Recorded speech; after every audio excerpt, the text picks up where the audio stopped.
हे आमची संस्कृती आहे। जगामध्ये कोणताही धर्म आणि कोणती संस्कृती निर्माण होण्याच्या प्रारंभी ॲग्रिकल्चर हे जगातलं पहिलं सांस्कृतिक कल्चर आहे आणि ते कधीही धान्य तुडवत नाही, माणसं जगवतं। त्या बळीराजाचे आम्ही वारस आहोत।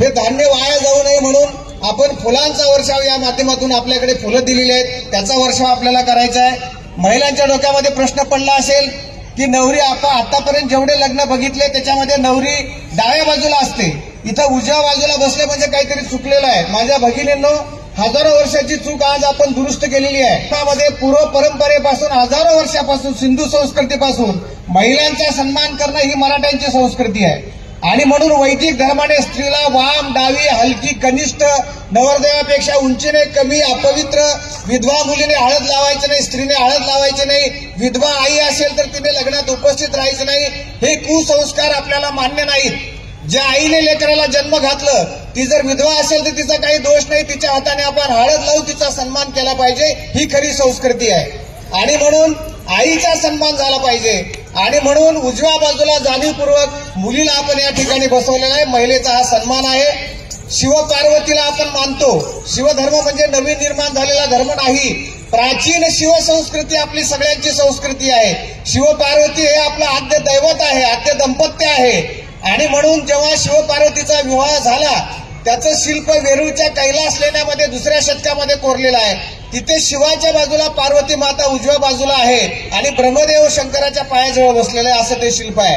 आपल्या इथं कारले भाजेला अनेक शिल्प आहेत मोठ्या सरदारांची, राजांची, तिथे सुद्धा त्यांच्या सगळ्या बायका उजव्या बाजूला आहेत। जगद्गुरु तुकाराम महाराजांनी आपल्याला समतेचा संदेश दिला आणि तुका म्हणे हरीच्या दासा शुभ काळ दाही दिशा, हा संदेश तुकोबांनी आम्हाला दिलेला आहे। त्यांच्या मुलींचे जे विवाह या परिसरात झाले असल्या सर्व विकृत कर्मकांडाला लाथ मारून तुकोबांनी नव संदेश आमच्या समाजाला दिलेला आहे आणि म्हणून महिलांचा सन्मान करणं ही आपली संस्कृती आहे। म्हणून जाणीवपूर्वक आपण उजव्या बाजूला मुलीला बसवलेला आहे।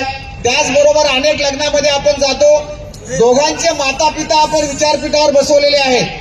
आपण बघतो अनेक विवाहामध्ये मुलाचे वडील आपल्याला दिसतील पण मुलीचे वडील जणू काही मुलीला जन्माला घालून गुन्हा केलाय असं वावरत असतात। ज्या मायबापांनी लेकरांना जन्माला घातलं, शिक्षण दिलं, ते घडवणारे मायबाप कोण आहे ते सन्मानानं सगळ्याला कळावं म्हणून त्या दोघांना या ठिकाणी बसवलेलं आहे। तुकाराम महाराज म्हणाले, तुका म्हणे मायबापे अवघी देवाचीच रूपे, ज्याला मायबाप आहेत त्याने काशीला जायची गरज नाही, आईबाप हेच दैवत आहेत। म्हणून हे कुणी मायबापाने या लेकरांना जन्माला घातलं, वाढवलं, घडवलं, त्यांचा सन्मान व्हावा म्हणून त्यांना आपण या ठिकाणी विचारपीठावर बसवलेलं आहे। आपल्याला या ठिकाणी फुलं दिलेली आहेत, जिजाऊ वंदना होईल, एक शपथ अर्ध्या मिनिटाची होईल, त्यानंतर 5 शिवपंचक होतील। प्रत्येक शिवपंचक संपल्यानंतर आपण फुलांच्या पाकळ्या उधळून वधूवरांना आशीर्वाद द्यायचे आहेत। त्यानंतर पुष्पमाला एकमेकाला दिली जाईल, शिवमाला दिली जाईल आणि हा विवाह विधी संपन्न होणार आहे। असा सुटसुटीत असा हा विवाह विधी आहे।